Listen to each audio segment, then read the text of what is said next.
I'm out here at the Riverwalk today again, and I noticed something a few weeks ago when I was down at the boat dock.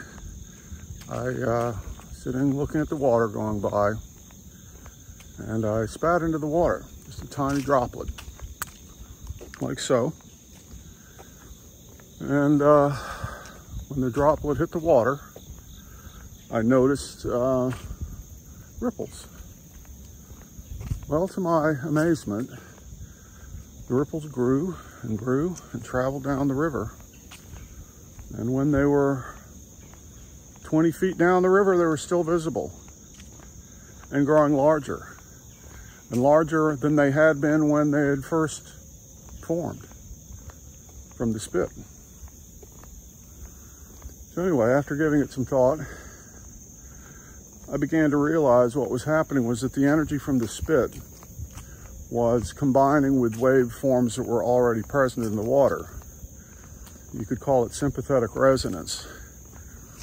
So what'll happen is that a waveform like so, if it meets another waveform that's the same frequency, then the height doubles.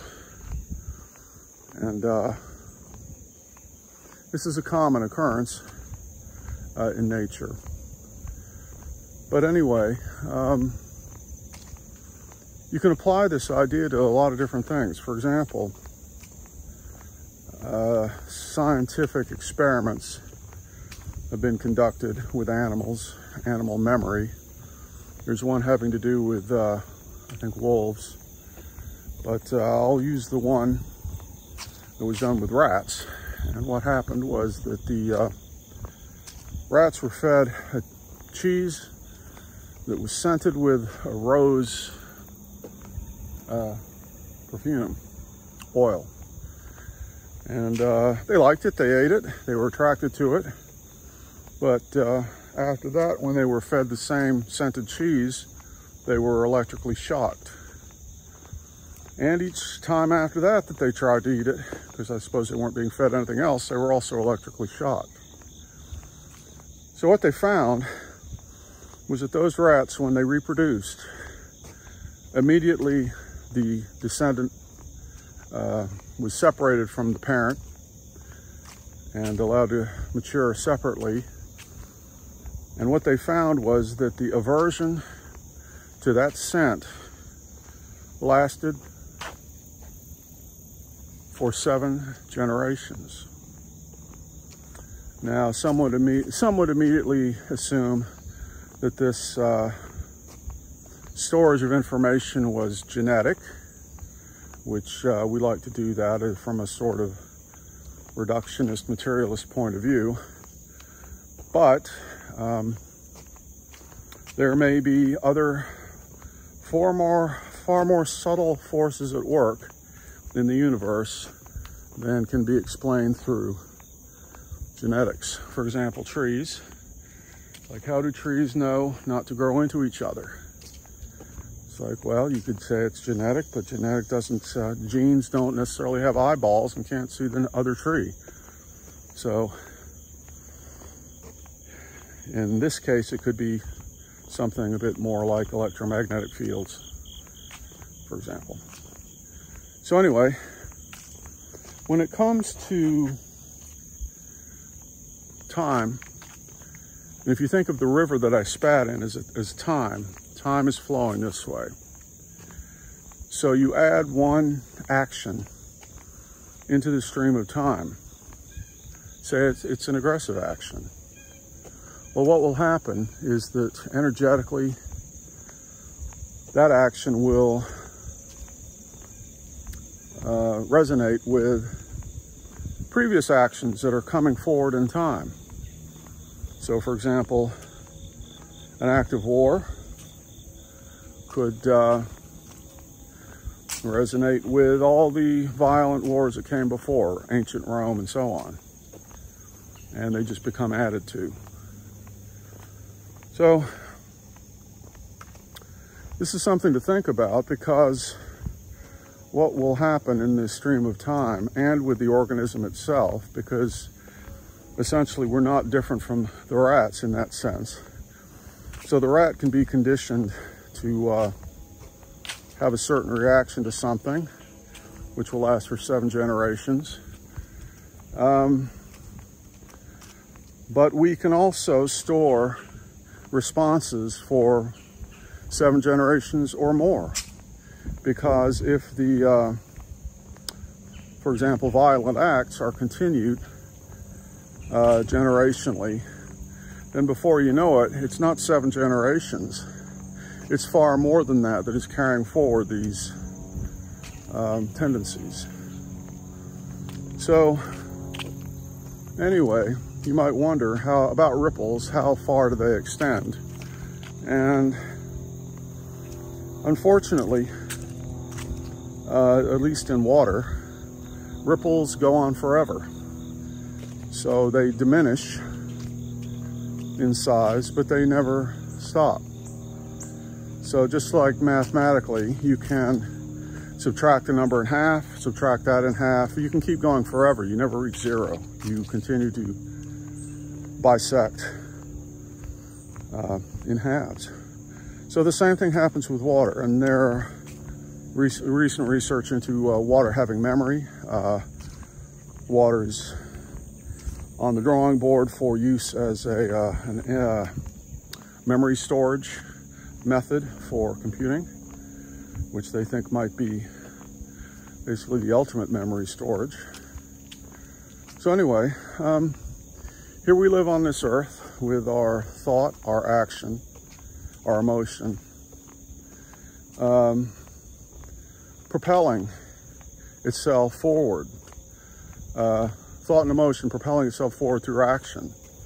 So the actions get repeated due to training and conditioning. And the question is, when or how will it ever end?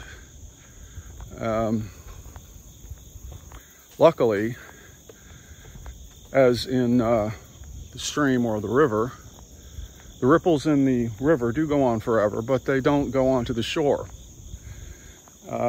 So be it with the earth. So the earth and the earth mind, as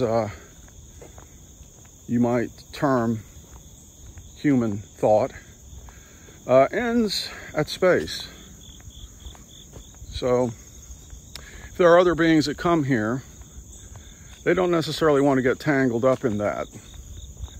And seem to be some examples of that. Now, to close this whole thing off, I'm going to discuss something that I went through, something I experienced a few years ago, where I had a lot of muscle knots, very sore and painful knots, mainly in my back. And this type of thing is common to chiropractors and masseuses and things like that. I wasn't seeing anyone like that, but I was doing meditation, things like that. So at the time, I would locate, one of these spots, the worst ones, in the back, and I would massage it with my fingers in an attempt to get it to release. And these knots were they felt like gristle. The muscle had tightened up and formed these knots.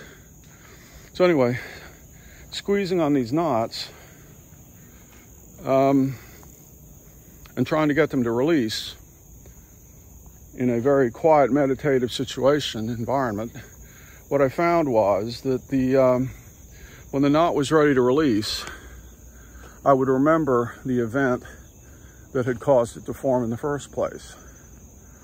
Always a negative event, always a conflict involving people. And so what would happen was the memory would come back and forth. I would have to face and deal with the memory. I would have to end that conflict and stop those ripples from carrying forward, which meant basically forgiveness of whoever it was that was involved and myself. And when I did that, the knot disappeared. And I had many of them. I had 20 or 30 knots like that. And I worked on each of them, and each of them was tied to a specific event. And I think to some degree, we carry things like that with us. Possibly the worst knot that I had was in my temple, in the muscle here, you know, that goes to the jaw. And it hurt. It felt like someone driving a nail into my head. And so I began to work on that. And memories didn't come forward immediately. But as I began to work on that spot, what happened was the spot began to travel. It moved around. It came down my neck. I chased it with my fingers. It was around my shoulder. It moved around all over the place. I hadn't heard of the phenomenon at the time, but it's called traveling pain. And it was an incredible thing, the experience, because who ever heard of such a thing, right? Well, truth be told, the individual, such as myself, is doing it to yourself.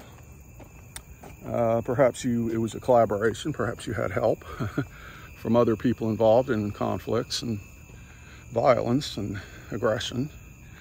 But anyway, that one went away also. So anyway, it's something to think about today is time,